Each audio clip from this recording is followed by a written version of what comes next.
আসসালামু আলাইকুম এভরিওয়ান। তো আজকে আমি চিংড়ি মাছ ভুনা করব। তো ফার্স্টেই চিংড়ি মাছগুলো ধুয়ে কেটে হলুদ মাখিয়ে নিয়েছি লবণ হলুদ দিয়ে। এখন মাছগুলো ভালো করে ভেজে নিব। চিংড়ি মাছটা আমি ভেজেই ভুনা করি, ভেজে ভুনা করলে বেশি মজা লাগে। তো দেখেন আমার চিংড়ি মাছ ভাজা হয়ে গিয়েছে। তো এখন উঠিয়ে রাখছি চিংড়ি মাছগুলো। তো আমার ভয়েসটা অন্যরকম শোনা যাচ্ছে কারণ আমার প্রচণ্ড ঠান্ডা লাগছে। তো আমার ভয়েসটা এজন্য অন্যরকম শোনা যাচ্ছে। তো কড়াইতে তেল বসিয়ে দিয়ে পেঁয়াজ দিয়ে দিয়েছি। এখন পেঁয়াজগুলো ভেজে নিব ভালো করে হালকা করে। তো কিছুটা মরিচ দিয়ে দিলাম, কাঁচা মরিচ।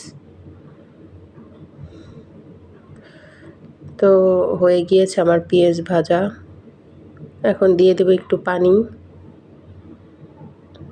দিয়ে দিব লবণ স্বাদ মতো, হলুদের গুঁড়ো, মরিচের গুঁড়া, ধনিয়ার গুঁড়া। তো সবগুলো দিয়ে ভালো করে মিক্স করে এখন মশলাটাকে কষিয়ে নিব কিছুক্ষণ। তো দেখো মশলা কষানো হয়ে গেছে। এখন আবার একটু পানি দিব। মশলাটা আমি ভালো করে কষাই নিব। কারণ চিংড়ি মাছ তো ভাজাই অলরেডি, তো ওইটা দিয়ে আর বেশিক্ষণ আমি পানি দিয়েই করব না। তো মশলাটা এই জন্য ভালো করে কষাই নিচ্ছি। তো দেখো মশলা কষানো হয়ে গেছে, তেল উঠে গেছে।